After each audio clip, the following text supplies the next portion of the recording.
شهر رمضان الذي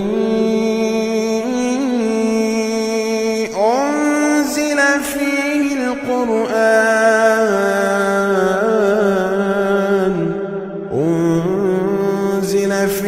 القرآن هدى للناس وبينات من الهدى والفرقان. السلام علیکم ورحمۃ اللہ وبرکاتہ. اعوذ باللہ من الشیطان الرجیم. بسم اللہ الرحمن الرحیم.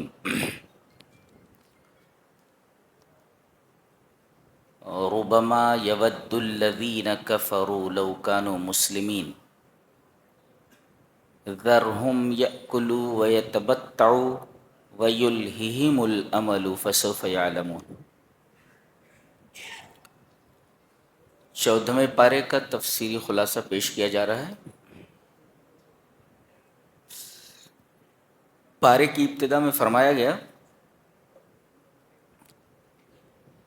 کہ دنیا میں جن لوگوں نے کفر کیا ہے یہ تمنا کریں گے کہ کاش یہ مسلمان ہوتے.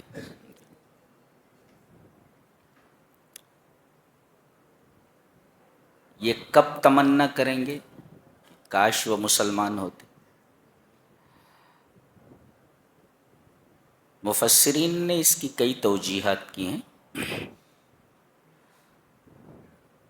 ان میں ارجح الاقوال یعنی سب سے راجح قول یہ ہے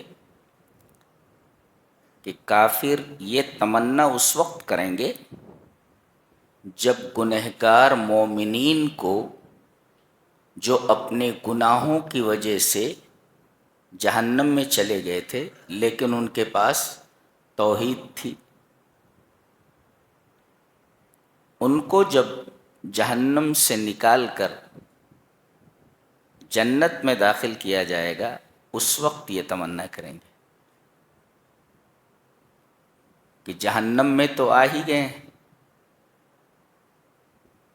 اگر توحید لے کر آئے ہوتے تو اگرچہ بہت سارے گناہ سرزد ہو گئے ہیں لیکن کبھی تو جہنم سے نکال دیے جاتے. تو یہ اس وقت تمنا کریں گے. اس سے ایک بات اور معلوم ہوئی کہ ایمان لانے کے بعد اور توحید کی دولت مل جانے کے بعد آدمی گناہوں میں ملوث رہے یا اس سے بعض گناہ ایسے صادر ہو جائیں کہ جن گناہوں کی وجہ سے جنت میں اس کا دخول اولی نہ ہو سکے بلکہ پہلے جہنم میں ڈالا جائے پھر ایک مدت کے بعد اس کو نکال کر جنت میں ڈالا جائے توحید کی وجہ سے، اس وقت یہ تمنا کریں گے. اس کے بعد ایک بات بتائی جا رہی ہے کہ اگر یہ 3 چیزیں آدمی کی زندگی کا محور بن جائیں تو اس کا انجام بہت ہی خراب ہوتا ہے. وہ 3 چیزیں کیا ہیں؟ عقل، کھانا، یہ زندگی کا مقصد ہو جائے ایک. وَيَتَمَتَّعُ تمتع ٹو انجوائے، تو یہ یاکل ٹو ایٹ، تمتع ٹو انجوائے، وَيُلْهِهِمُ الْأَمَلُ اور مستقبل میں لمبی چوڑی آرزوئیں کرنا. خالی کھانا زندگی کا مقصد، وَيَتَمَتَّعُ اور انجوائے کرنا یہ زندگی کا مقصد ہو، اور فیوچر کے لیے لمبے لمبے پلان بنانا، اگر یہ تینوں چیزیں زندگی کا مقصد بن جائیں اللہ فرماتا فسوف یعلمون، انہیں خبردار ہو جانا چاہیے ان کے ساتھ کیا معاملہ کیا جانے والا ہے. ان تینوں چیزوں کی اجازت ہے، کھانے کی بھی اجازت ہے، انجوائمنٹ کی بھی اجازت ہے، اور فیوچر میں پلاننگ کی بھی اجازت ہے، مگر اس شرط پر کہ آدمی آخرت کو فراموش نہ کرے. آخرت فراموشی کے بعد اگر یہ تینوں چیزیں اس کی زندگی کے محور بن جائیں تو اس کا انجام بہت ہی وخیم اور بہت ہی برا ہے.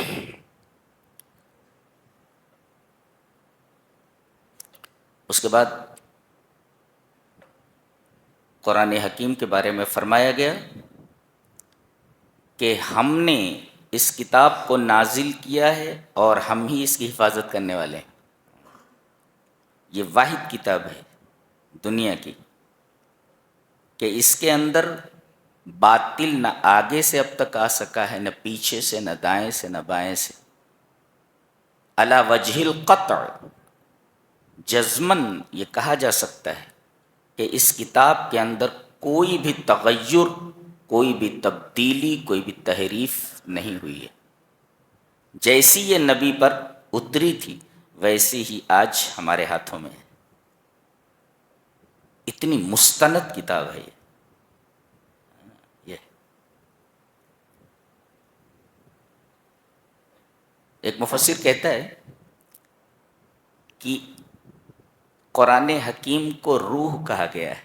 سمی القرآن روحاً، قرآن حکیم کو روح کہا گیا ہے. کیوں؟ اس لیے کہ غذا کی دو قسمیں ہوتی ہیں. ایک غذا للجسم، کہ آدمی بھوکا ہوتا ہے تو جسم غذا مانگتا ہے، ایسے ہی قرآن حکیم روح کی غذا ہے. روح بھوکی ہوتی ہے تو اسے قرآن چاہیے. ہم خالی جسم کے تقاضے کو پورا کرتے ہیں، روح کے تقاضے پر کبھی ہم نے دھیان دیا ہے کہ روح بھوکی ہے، اس کو بھی کھانا چاہیے.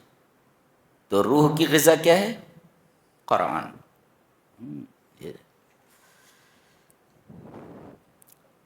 اللہ تبارک و تعالی نے اپنی بے پایاں رحمت کو بیان کرتے ہوئے فرمایا نبئ عبادی انی انا الغفور الرحیم، میرے بندوں کو یہ خبر دے دو کہ میں غفور الرحیم ہوں. اچھا، وَأَنَّ عَذَابِي هُوَ الْعَذَابُ الْأَلِيمُ، اور میرا عذاب دردناک عذاب ہے. دیکھیے، پہلے اللہ تبارک و تعالی نے اپنی صفت غفور اور صفت رحیم کا ذکر فرمایا، مغفرت کو اور رحمت کو ذکر فرمایا، اور پھر اس کے بعد یہ بتایا کہ میرا عذاب دردناک عذاب ہے. پہلا سوال تو یہ ہے کہ پہلے اللہ نے اپنے رحم کو ذکر کیا ہے، پھر اس کے بعد عذاب کا تذکرہ فرمایا ہے. اور سچ فرمایا جناب محمد الرسول اللہ صلی اللہ علیہ وسلم کہ اللہ تبارک و تعالی نے عرش کے اوپر اپنے پاس ایک کتاب رکھی ہے، اور کتب فی کتابہ، اس کتاب کے اندر یہ لکھا ہوا ہے ان رحمتی تغلب غضبی، میری رحمت میرے غضب پر حاوی ہے. اسی وجہ سے پہلے یہاں مغفرت اور رحمت کا تذکرہ کیا گیا اور بعد میں عذاب کا تذکرہ کیا گیا، اور یہ ذہن نشین کرایا گیا کہ ان المؤمن یعیش بین الخوف والرجاء، کہ مومن خوف اور امید کے درمیان جیتا ہے. خوف اس بات کا ہو کہ کہیں پکڑ نہ لیا جاؤں، اور امید ہو کہ اللہ تبارک و تعالیٰ بہت رحیم ہے، مجھے بخش دے گا. تو مومن کو امید اور خوف کے درمیان رہنا چاہیے. اللہ کی رحمت پر تکیہ کر کے پوری زندگی گناہوں میں گزار دے، صحیح نہیں ہے. اور اللہ کے ڈر سے آدمی اللہ کی رحمت سے مایوس ہو جائے، یہ بھی صحیح نہیں ہے. گویا کہ مومن یہ خوف اور رجا کے درمیان جیتا ہے، ڈرتا بھی ہے اور اللہ تبارک و تعالی سے رحم کی امید بھی لگائے رکھتا ہے. یہ بات ذہن نشین کی جائے. جی، نبی کریم صلی اللہ علیہ وسلم کے بارے میں فرمایا جا رہا ہے وَلَقَدْ نَعْلَمُ أَنَّكَ يَضِيقُ صَدْرُكَ بِمَا يَقُولُونَ. بہت بہترین بات بتائی جا رہی ہے. ہمیں معلوم ہے، کیا بات ہے، اور اللہ کو کیا معلوم نہیں. عالم کلیات، عالم جزیات ہے. ہمیں معلوم ہے انک یضیق صدرک بما یقولون، یہ جو آپ کا مذاق اڑاتے ہیں، آپ کو برا بھلا کہتے ہیں، اس سے آپ کو دلی تکلیف ہوتی ہے، ہمیں معلوم ہے۔ آپ کو یہ برا بھلا کہتے ہیں، آپ کا مذاق اڑاتے ہیں، استہزاء کرتے ہیں، تمسخر کرتے ہیں، ہمیں اس کا علم ہے، اور اس کی وجہ سے آپ دلی درد اور دلی تکلیف محسوس کرتے ہیں۔ تو ایک کام کیجئے، فسبح بحمد ربک وکن من الساجدین، دو چیزوں کو خصوصی طور پر لازم پکڑیں۔ ایک تو اللہ کی تسبیح اس کے حمد کے ساتھ، جب بھی جی گھبرائے، دل پریشان ہو، تو سبحان اللہ و بحمدہ کثرت سے پڑھنا چاہیے، یہ بتایا گیا۔ ھذا یخفف عنک الم النفس، یہ چیز آپ سے آپ کی دلی تکلیف کو ہلکا کر دے گی، دور کر دے گی۔ اس میں تعلیم دی گئی ہے ہم مسلمانوں کو کہ جب بھی ہمارا دل پریشان ہو تو سبحان اللہ و بحمدہ کا کثرت سے ورد کریں، کثرت سے یہ پڑھیں۔ اور دوسرے وقم من الساجدین، اور زیادہ سے زیادہ سجدے کریں، نمازوں میں لگ جائیں۔ اور ایک عام بات بتائی گئی، عبادت کا یہ سلسلہ موت تک چلنا چاہیے۔ وَاعْبُدْ رَبَّكَ حَتَّى يَأْتِيَكَ الْيَقِينُ، اپنے رب کی عبادت کیجئے یہاں تک کہ آپ کے پاس موت آ جائے۔ موت کو یقین کہا گیا ہے۔ موت سے زیادہ یقینی چیز کون ہے؟ کسی سے بھی پوچھو مرنا ہے بتا دے گا، I have to die، مرنا ہے۔ تو گویا کہ سب سے یقینی چیز اگر کائنات کے اندر کوئی ہو سکتی ہے تو موت ہے۔ اچھا، نبی کریم صلی اللہ علیہ وسلم کا مذاق کس طرح اڑایا جاتا تھا، جس کی وجہ سے آپ کو دلی کوفت ہوتی تھی، دلی تکلیف ہوتی تھی؟ جی جی، کچھ قسمیں یہاں بیان کی گئی، عجیب طریقے کا استہزاء ہے۔ کہتے ہیں وَقَالُوا يَا أَيُّهَا الَّذِي نُزِّلَ عَلَيْهِ الذِّكْرُ إِنَّكَ لَمَجْنُونَ لَوْ مَا تَأْتِينَا بِالْمَلَائِكَةِ إِن كُنتَ مِنَ الصَّادِقِينَ، یہ آپ کا نام نہیں لیتے تھے، کہتے ہیں اے وہ جس کے اوپر قرآن نازل ہوا ہے۔ اس کا مطلب یہ ہوا جیسے وہ آپ کو پہچانتے ہی نہیں ہیں، آپ کا نام ہی نہیں معلوم نہیں ہے، بغیر نام کے پکارتے دو اے وہ، دیکھو یا ایھا الذی، اے وہ آدمی، لا یعرفون اسمہ ولا یعرفونہ، جیسے نبی کو پہچانتے ہی نہیں اور نبی کا نام نہیں جانتے ہیں، بغیر نام کے پکارنا او، یہ ایک طریقے کا مذاق ہے۔ اے وہ شخص جس کے اوپر قرآن نازل ہوا ہے، یہ مذاق کا ایک انداز تھا۔ دوسرے انک لمجنون، تم پاگل ہو، تم پاگل ہو۔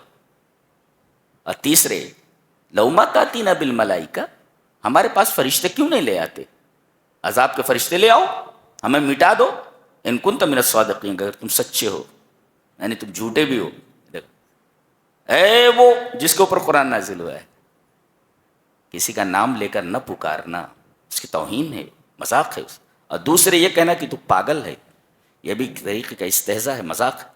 اور دوسرے یہ کہنا ہے کہ ان کنت من الصادقین، اگر تم سچے ہو یعنی تم جھوٹے ہو اپنی بات۔ یہ استہزاء کے طریقے بتائے گئے کہ مذاق کیسے اڑاتے تھے۔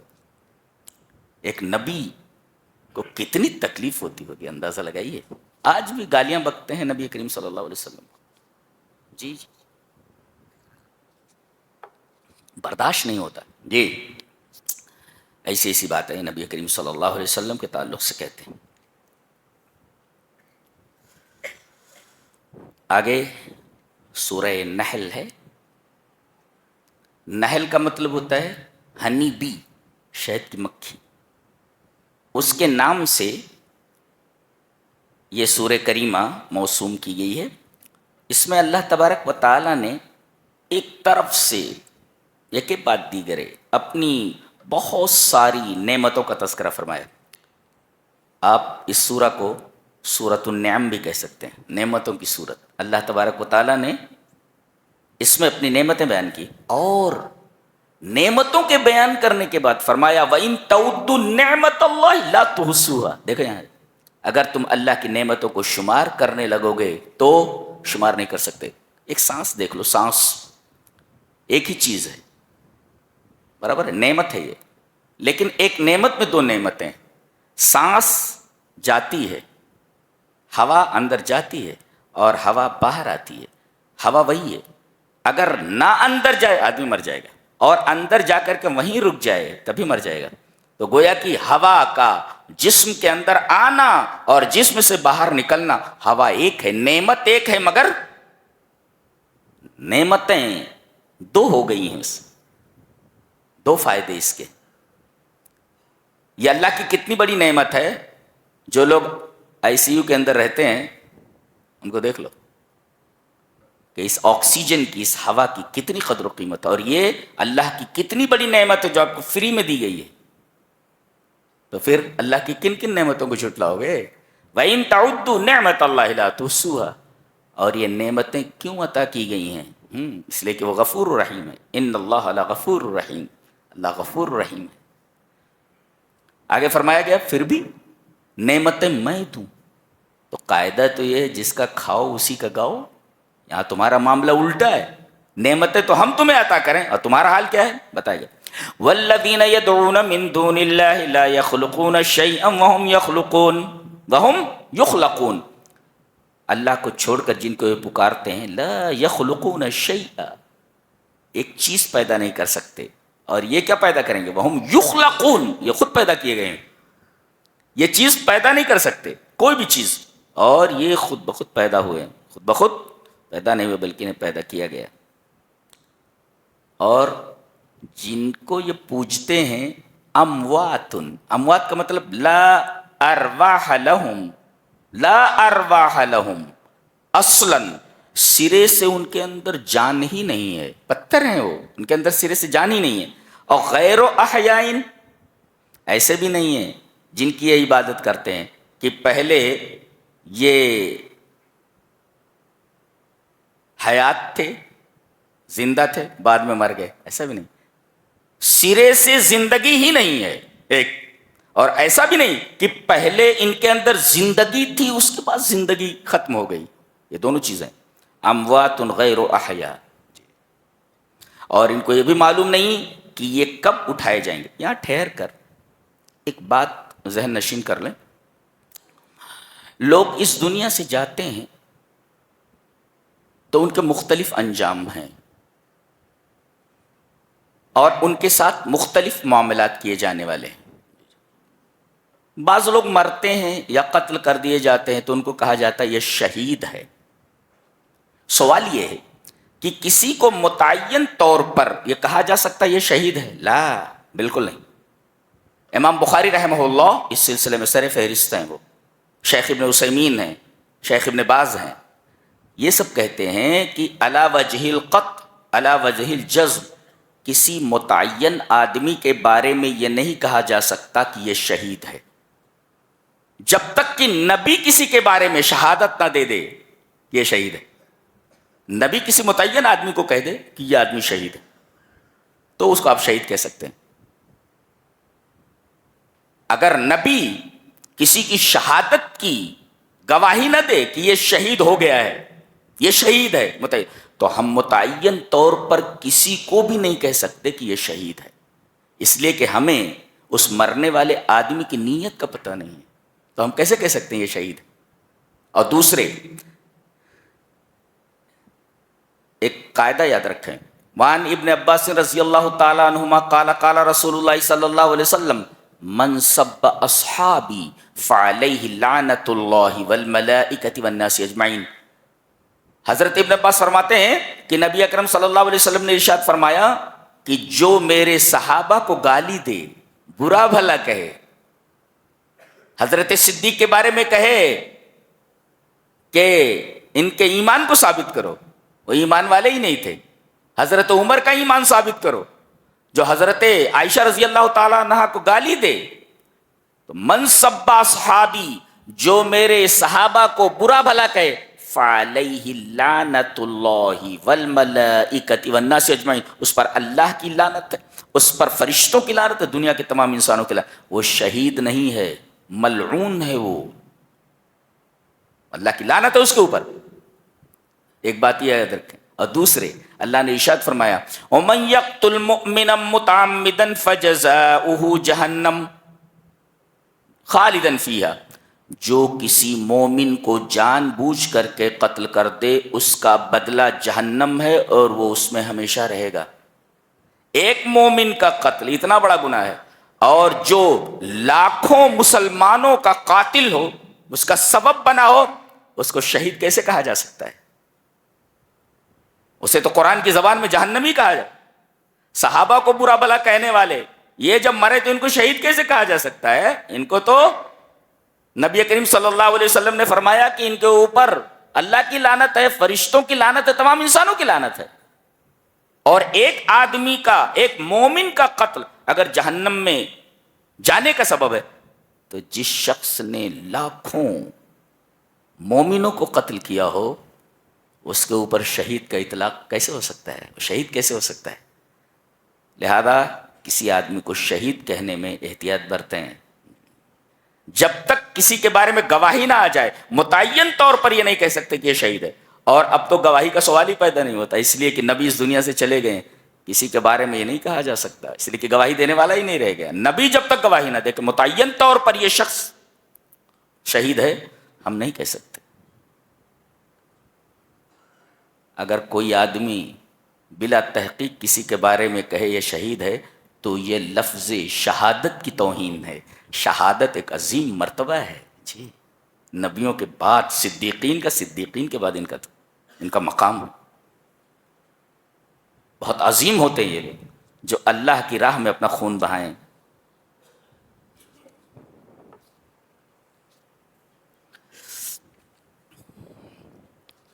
آگے ایک بڑی خوبصورت بات کہی جا رہی ہے کہ اللہ تعالی نے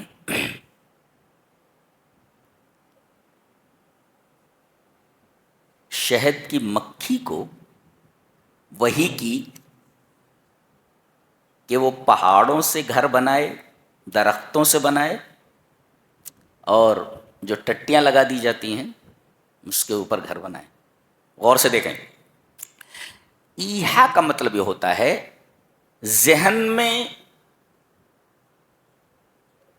کوئی چیز پلانٹ کر دینا اس کے اندر. تو وحی کا مطلب ہوتا ہے کہ شہد کی مکھی کے اندر ایک ڈیٹا رکھ دیا گیا ہے، اس ڈیٹا کے مطابق وہ کام کرتی ہے. یہ اللہ کی وحی ہے، یہ ڈیٹا رکھ دیا گیا اس کے اندر، اسی کے مطابق کام کرتی ہو. کہاں اسے جانا ہے، کہاں سے لوٹنا ہے، یہ اپنا راستہ نہیں بھول جاتی. سینکڑوں میل اگر چلی جائے تو اپنا چھتہ نہیں بھولتی ہے. اور بالکل اس کا جو سفر ہوتا ہے ایک خاص روٹ میں ہوتا ہے. جیسے ہوائی جہاز کا ایک روٹ ہوتا ہے، اگر اس کا روٹ نہ ہو تو دوسرا ہوائی جہاز سامنے سے آ جائے ٹکرا جائے گا. اس کا ایک روٹ ہوتا ہے چلنے کا. یہ سب وحی ہے. وحی اللہ تبارک و تعالیٰ نے ایک ڈیٹا اس کے ذہن میں رکھ دیا ہے، اس کے اندر رکھ دیا، اس کے مطابق یہ کام کرتی ہے. اچھا،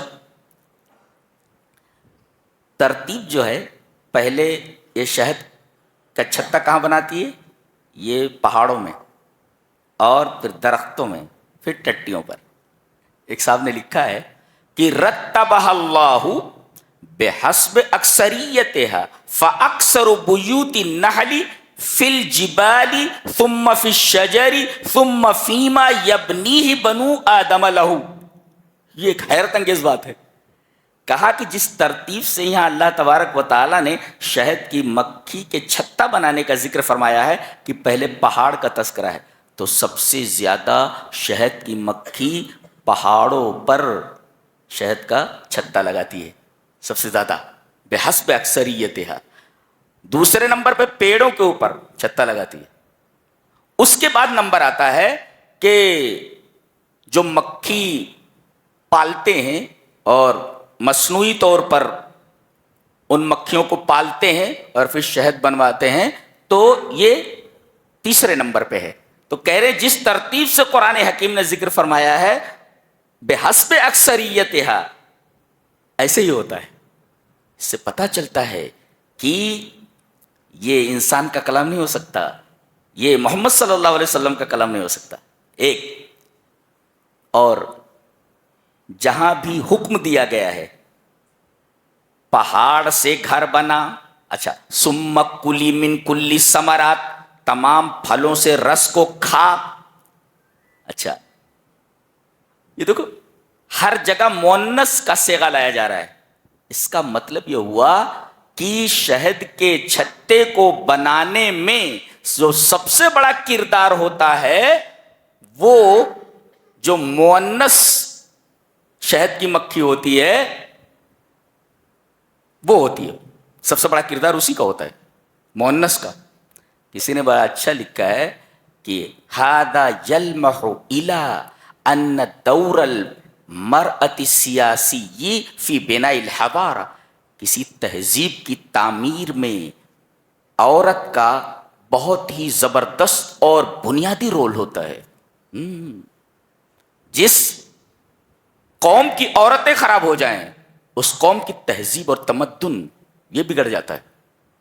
تو گویا کی تہذیب و تمدن کی تعمیر میں عورتوں کا ایک شاندار رول ہوتا ہے. دیکھو پورے چھتے کے اوپر حکومت اسی رانی کی ہوتی ہے.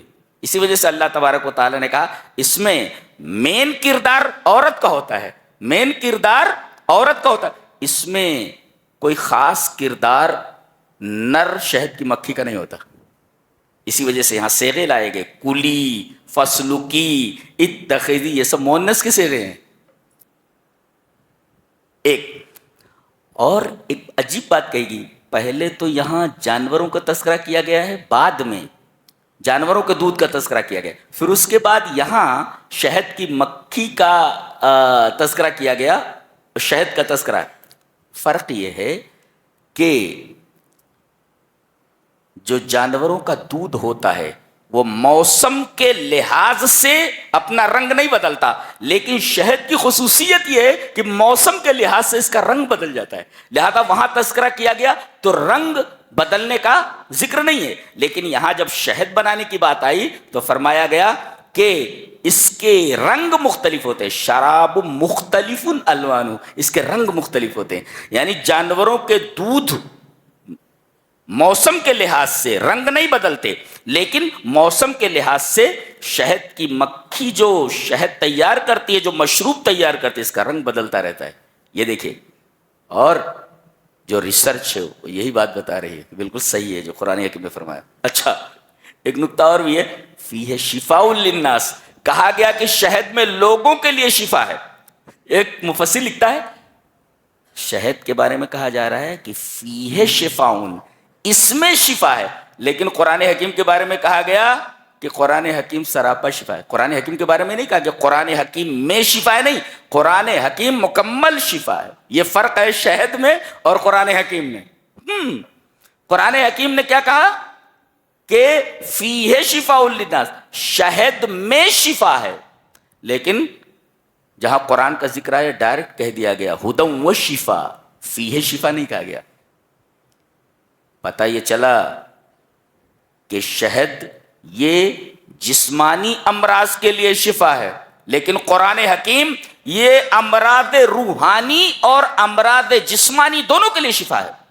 اور یہ شہد سے زیادہ مفید ہے, اس لیے کہ شہد صرف امراض جسمانیہ کا علاج کرتا ہے, لیکن قرآن حکیم امراض جسمانیہ کے ساتھ ساتھ امراض روحانیہ کا علاج کرتا ہے. اسی وجہ سے شہد کے بارے میں فیہ شفاء, لیکن قرآن کے بارے میں کہا گیا ہدی و شفاء, اس میں شفا ایسا نہیں کہا گیا.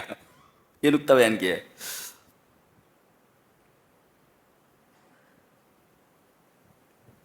اوپر دیکھیں وَإِنَّ لَكُمْ فِي الْأَنْعَامِ لَعِبْرَةً, تمہارے جو جانور ہیں گائے, بھینس, بیل, بکری, یہ سب, نسقیکم مما فی بطونہ, ہم گائے, بیل, گائے, بھینس اور بکری وغیرہ یہ جتنے ہیں ان سے جو دودھ نکلتا ہے وہ کیسے نکلتا ہے, دیکھو بتایا. ایک تو یہ من بین فرث و دم لبنا خالصا, ایک طرف گوبر ہے اور ایک طرف خون ہے, وہ بتایا گیا من بین فرث, فرث مانے گوبر, و دم اور خون. تو یہ دودھ نکلنے کا طریقہ بتایا جا رہا ہے کہ دودھ نکلتا کیسے ہے, کیفیت اس کی بتائی جا رہی ہے کہ ایک طرف گوبر ہے اور ایک طرف خون ہے, اور گوبر اور خون گوبر سے بو آتی ہے، جی جی، اور خون کی وجہ سے رنگ بدل جاتا ہے کسی چیز میں مل جائے، لیکن عجیب بات یہ ہے کہ خون اور گوبر کے درمیان سے ہم لبن خالص یعنی خالص دودھ نکالتے ہیں، اس کے اندر نہ تو گوبر کی بو ہوتی ہے نہ خون کی آمیزش ہوتی ہے، اس کا رنگ بدلتا ہے۔ اللہ اکبر، یہ کتنی حیرت انگیز بات ہے، یہ کوئی امی بول سکتا ہے؟ یہ تو وہی کہہ سکتا ہے جس نے گائے کو بنایا ہے، جس نے بھینس کو بنایا ہے، جس نے بکری کو بنایا ہے، وہی وہ یہ کہہ سکتا ہے۔ اور بلڈ سرکولیشن کا یہ معاملہ، یہ کیفیت بہت بعد میں ایجاد ہوئی ہے۔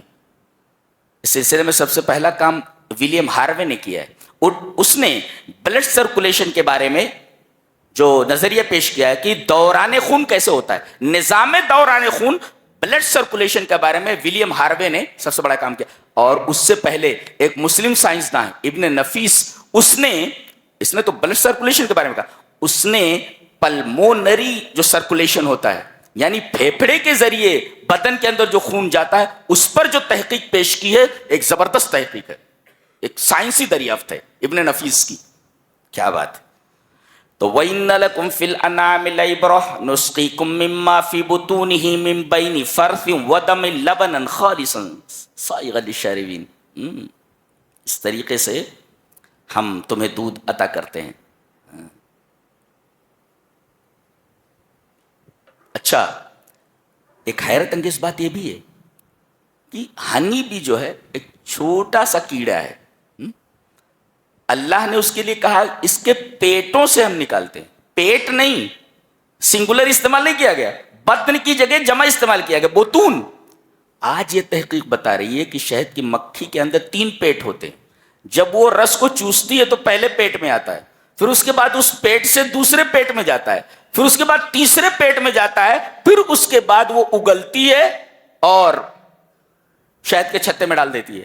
یہ کون بتا سکتا ہے؟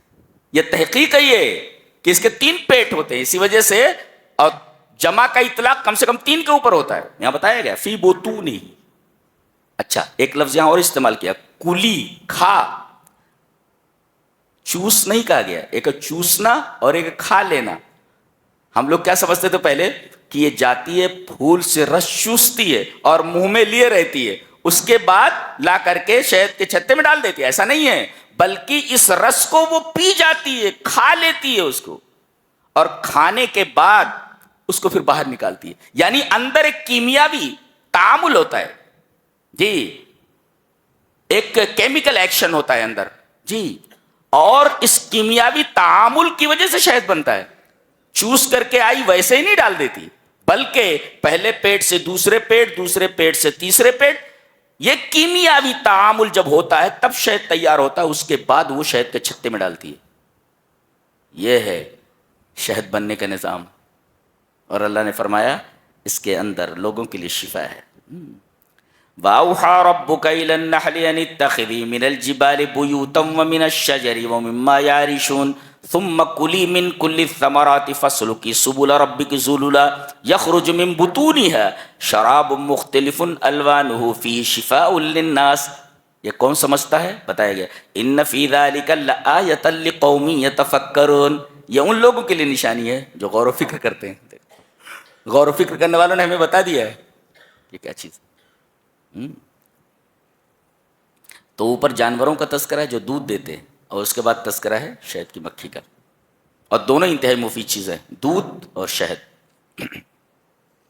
یہ اللہ تبارک و تعالیٰ نے اپنی حکمتیں بتائی ہیں، جی، اپنی قوت بتائی ہے، اپنی عظمت بتائی ہے، اور چونکہ اس سورہ کے اندر اللہ تبارک و تعالیٰ نے اپنی نعمتوں کا تذکرہ فرمایا ہے، تو تمام نعمتوں کے بیان کرنے کے ساتھ ساتھ یہ بھی بڑی نعمتیں تھیں، دودھ اور شہد، لہذا اللہ تبارک و تعالیٰ نے ان بڑی نعمتوں کا بھی ذکر فرما دیا اور بننے کی کیفیت بھی بتا دی، جس سے پتہ چلتا ہے کہ اللہ تبارک و تعالیٰ کتنا عظیم ہے اور کس قدر بعظمت ہے۔ ایک آیت کریمہ دیکھیے توحید پر ہے، وَاللَّهُ أَخْرَجَكُم مِّن بُطُونِ أُمَّهَاتِكُمْ لَا تَعْلَمُونَ شَيْئًا، ہم نے تم کو تمہاری ماؤں کے پیٹوں سے نکالا، تم ایک چیز نہیں جانتے تھے، تقریر کرنے والے مقرر ہوتے ہیں، ارے حامیوں کو کیا پتا، غوث اعظم جب ماں کے پیٹ سے نکلے تو 15 پارے کا حافظ تھے. لیجئے جناب 15 پارے کا حافظ تھے. یہاں قرآن حکیم یہ بولتا ہے تم اپنی ماؤں کے پیٹوں سے نکلتے ہو، تمہیں ایک چیز کا علم نہیں ہوتا ہے، 15 پارے کا علم ہے. تو قرآن حکیم یہ بولتا ہے کہ کوئی بھی بات کہی جائے تو اسے مجھ پر پیش کرو، یہاں سے اوکے ہو جائے تو ایکسپٹ اٹ، اور ریجیکٹ ہو جائے تو ریجیکٹ اٹ. ہاں، مولوی کی ہر بات سن کر کے اسے وحی کی طرح تسلیم نہیں کیا جاتا. جی اس کے بعد ایک بڑی پیاری آیت ہے، گوئی شریعت پوری کی پوری اس کے اندر آ گئی ہے. متوجہ ہو جائیے، ہم اس پر بحث کرنا چاہیں گے. ان اللہ یأمر بالعدل والاحسان وایتاء ذی القربى وینہی عن الفحشاء والمنکر والبغی یعظکم لعلکم تذکرون. اگر اس آیت کو آپ اپنی زندگی میں لے آئیں تو آپ کی پوری زندگی روشن ہو جائے. چلیے ہم بحث کرتے ہیں اس کے اوپر. بے شک اللہ حکم دیتا ہے تم کو عدل کا. عدل پر بحث کرتے ہیں. عدل کرنا ہے. عدل کی 3 قسمیں ہوتی ہیں. ایک عدل فی حقوق اللہ، اللہ تبارک و تعالیٰ کے حق میں عدل کرنا. جی نبی کریم صلی اللہ علیہ وسلم نے فرمایا، جانتے ہو کہ اللہ کا سب سے بڑا حق اپنے بندوں کے اوپر کیا ہے؟ آپ نے جواب دیا کہ وہ صرف اللہ کی عبادت کریں، اللہ کے ساتھ کسی کو شریک نہ کریں. یہ اللہ کا حق ہے، یہ عدل ہے. اللہ کے حقوق میں عدل کرنا، اور اللہ کے تمام حقوق میں سب سے بڑا حق یہ ہے اس میں عدل کیا جائے کہ اس کے ساتھ کسی کو شریک نہ کیا جائے اور صرف اس کی عبادت کی جائے. عدل فی حقوق اللہ. اور ایک ہے عدل فی حقوق العباد، حقوق العباد میں عدل کرنا. اس میں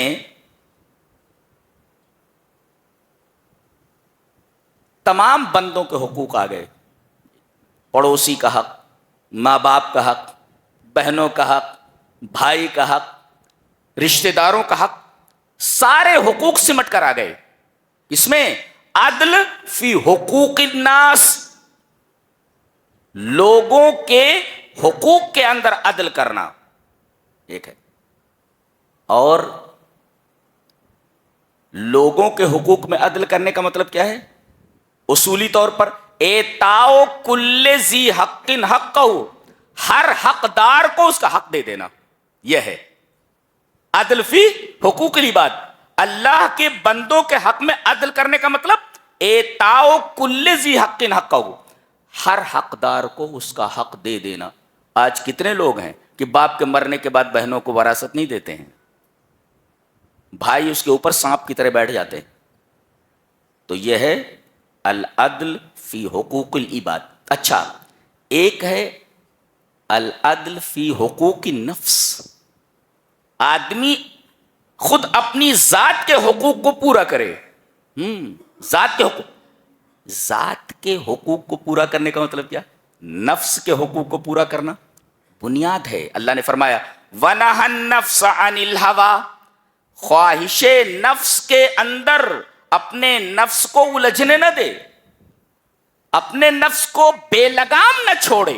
وَنَهَا النَّفْسَ عَنِ الْهَوَىٰ، روک دے خواہش سے نفس کو. نفس کو خواہش سے روک دینا یہ نفس کے ساتھ عدل ہے، بے لگام نہ چھوڑ دے. آج کہتے ہیں کہ تیرا دل جو کہتا وہی کر، لا، شریعت جو کہتی وہ کر، اللہ اور اس کا رسول جو کہتا ہے وہ کر. تو ایک ہے عدل فی حقوق اللہ، ایک عدل فی حقوق العباد، اور ایک عدل فی حقوق النفس. اور عدل فی حقوق النفس کا مطلب نفس کو بے لگام مت چھوڑو کہ جو چاہے کرے. شراب پینے کا جی چاہ رہا ہے شراب پی لیا، جوا کھیلنے کا جی چاہ رہا ہے جوا کھیل لیا، زنا کرنے کی خواہش زنا کر لیا. یہ نفس کو بے لگام چھوڑنا ہے. تو وَنَهَا النَّفْسَ عَنِ الْهَوَىٰ، نفس کے حقوق میں عدل کرنا. تو عدل کی 3 قسمیں ہوئیں، اللہ کے حقوق میں عدل، بندوں کے حقوق میں عدل اور انسان کے خود اپنے نفس کے حق میں عدل ایک. اس کے بعد فرمایا گیا والاحسان، جی یہ احسان کرے. سب سے بڑا احسان یہ ہے اللہ کے تعلق سے، ان تعبد اللہ کانک ترا. حدیث جبرائیل میں جبرائیل نے پوچھا کہ اللہ کے رسول احسان کیا ہے؟ آپ نے فرمایا احسان یہ ہے ان تعبد اللہ کانک ترا، تم اللہ کی عبادت اس طرح کرو جیسے کہ تم اسے دیکھ رہے ہو. یہ ہے احسان. یہ احسان ہے اللہ کے تعلق سے. اور دوسرے احسان اپنے رشتہ داروں کے ساتھ ہے. رشتہ داروں کے ساتھ احسان ہے، یہاں تک کہ اس احسان کے دائرے میں جانوروں کے ساتھ بھی احسان آ گیا. آپ بلا وجہ جانوروں کو بھی نہیں ستا سکتے، یہ احسان کے دائرے میں آ جا رہا ہے. تو گویا کہ احسان ہے اللہ کے تعلق سے، احسان ہے بندوں کے تعلق سے، اور احسان ہے خود اپنی ذات کے تعلق سے. اللہ نے فرمایا ان احسنتم احسنتم لانفسکم، اگر تم احسان کرو گے تو تم اپنے لیے احسان کرو گے. گویا کہ نفس کا بھی ایک احسان ہوتا ہے کہ آدمی نیکی کرے. یہ نفس کے اوپر احسان ہے کہ آدمی برائیوں سے بچے، نیکی کرے. تو احسان کا ایک تعلق اللہ سے کہ اس طرح عبادت کرے جیسا وہ اللہ کو دیکھ رہا ہے. اور دوسرے تمام بندوں کے اوپر احسان، جی. اور تیسرے اپنے اوپر احسان، ان احسنتم احسنتم لانفسکم، اگر تم احسان کر رہے تو اپنے اوپر احسان کرو. تم اپنے اوپر احسان کرنے کا مطلب کیا ہے؟ بھلائیوں کے میدان میں آگے بڑھے اور برائیوں کے میدان سے پلٹ آئے. یہ ہے احسان کا تذکرہ. تو ان اللہ یامر بالعدل والاحسان، اللہ حکم دیتا ہے عدل کا اور احسان کا. اچھا، تیسرے نمبر پہ وَإِيتَاءِ ذِي الْقُرْبَى، ایک ہے اولو القربہ اور ایک ہے ذو القربہ. یہاں اولی القربہ نہیں کہا گیا. اولی القربہ کا مطلب یہ ہوتا ہے خونی رشتے، نسب کے رشتے، جیسے ماں ہے، بہن ہے، بھائی ہے، یہ سب خونی رشتے ہیں. تو یہاں اولو القربہ نہیں کہا گیا. اولو القربہ ان رشتے داروں کو، ان متعلقین کو کہا جاتا ہے جو نسب سے قریب ہوں. یہاں ذو القربہ کہہ کر کے بات بتائی جا رہی ہے کہ یہ عام ہے، یہاں تک کہ اپنے پڑوسی کے ساتھ، جی اپنے پڑوسی کے ساتھ حسن سلوک کریں. آپ نسب سے اور خون سے جو تعلق ہے تمہارا، ان کے ساتھ تو احسان کرنا ہی ہے. اللہ تبارک و تعالیٰ نے اس سے آگے کی چیز بتائی، ان کے ساتھ تو احسان کرنا ہی ہے. ذو القربہ لایا گیا، یعنی جو آپ کے قریب ہیں، جیسے پڑوسی ہیں، آپ کا دوست ہے، کوئی اور ہے، ان سب کے ساتھ آپ کو احسان کرنا. وَإِيتَاءِ ذِي الْقُرْبَى، یہ بات بتائی. تو تین باتوں کا حکم ہے. اسی وجہ سے حضرت حسن بصری نے کہا کہ لم تترک هذه الآیۃ خیرا الا امرت به وشرا الا نہت عنہ. اس آیت کریمہ میں کوئی ایسی بھلائی نہیں ہے جسے چھوڑ دیا ہو، اور نہ اس میں کوئی ایسی برائی ہے جس کو اس آیت نے روکا نہ ہو کہ ان برائیوں سے رکنا ہے اور ان بھلائیوں کو کرنا ہے. پوری شریعت اس میں آ گئی.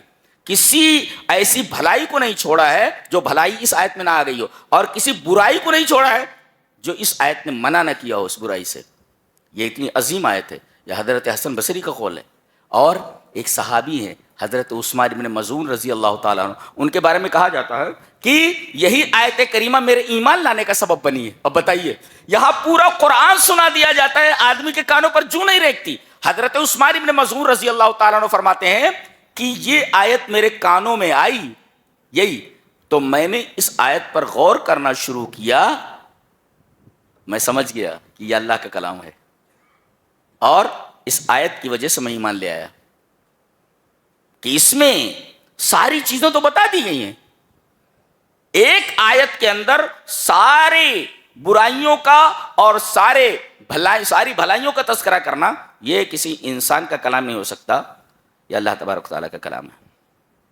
تو تین چیزیں آپ کو کرنا ہے، ایک عدل کرنا ہے، احسان کرنا ہے، اور قریبی لوگوں کا حق ادا کرنا ہے. ایک ہے یہ تین چیزیں آپ کو کرنا ہے، اور تین چیزوں سے رکنا ہے. تین چیزیں کرنا ہے اور تین چیزوں سے رکنا ہے.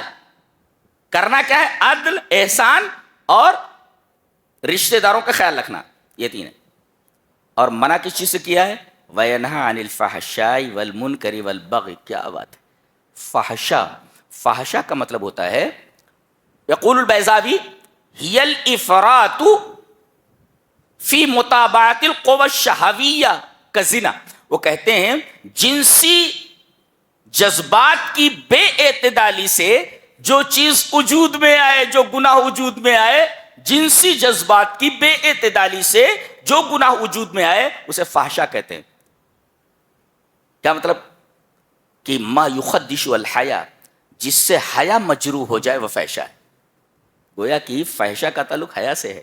ہاں، حیا جن جن چیزوں سے مجروح ہو وہ سب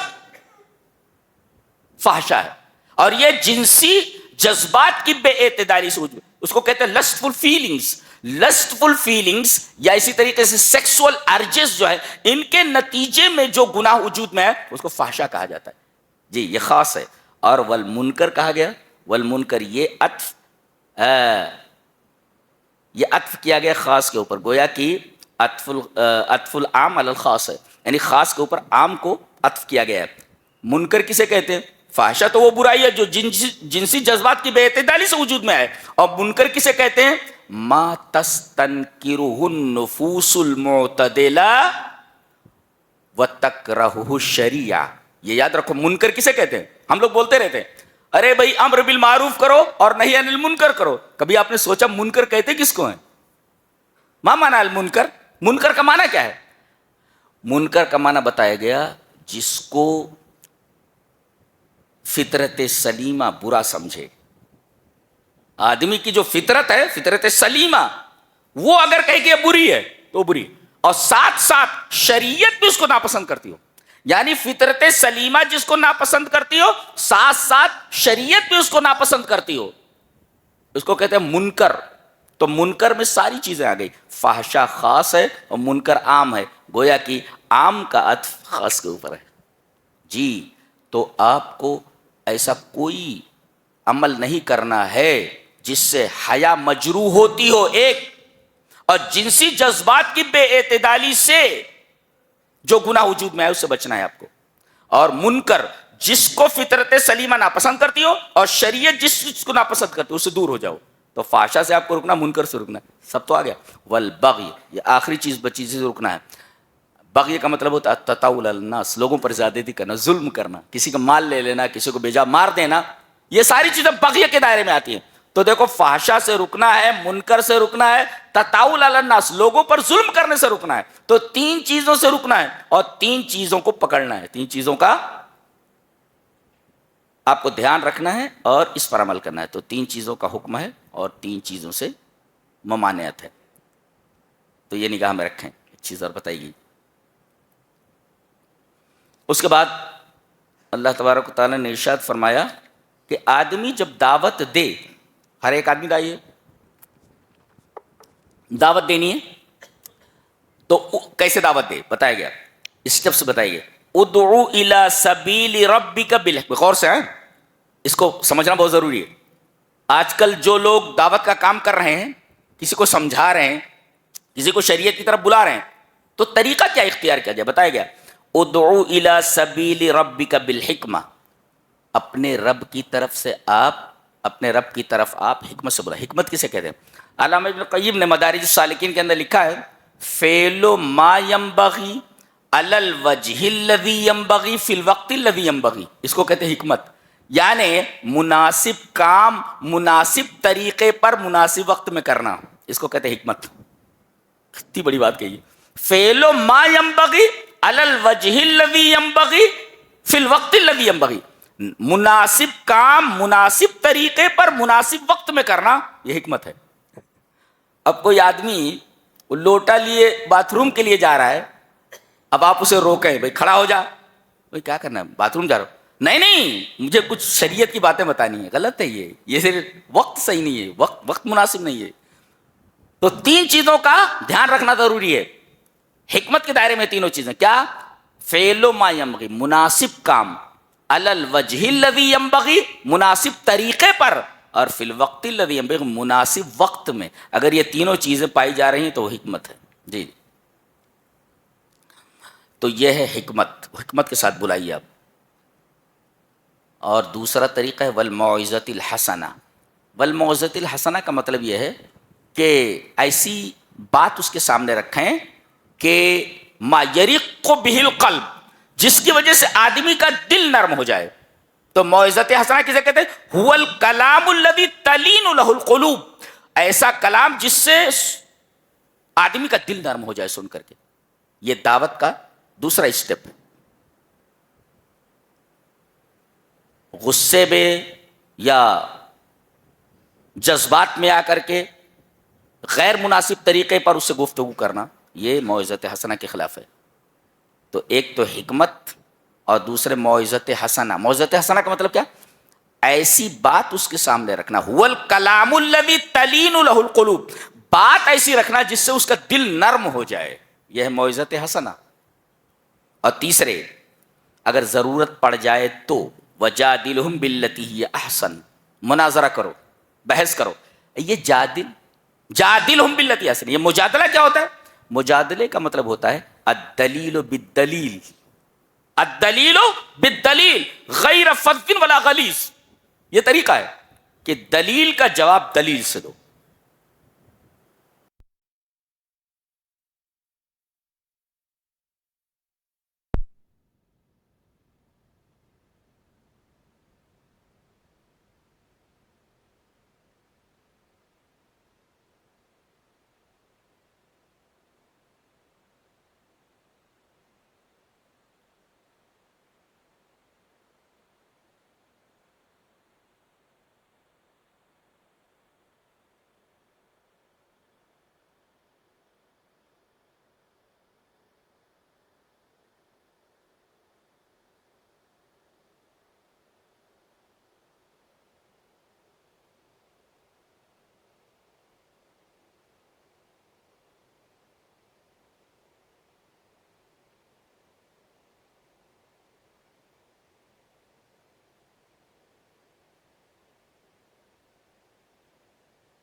رب العالمین.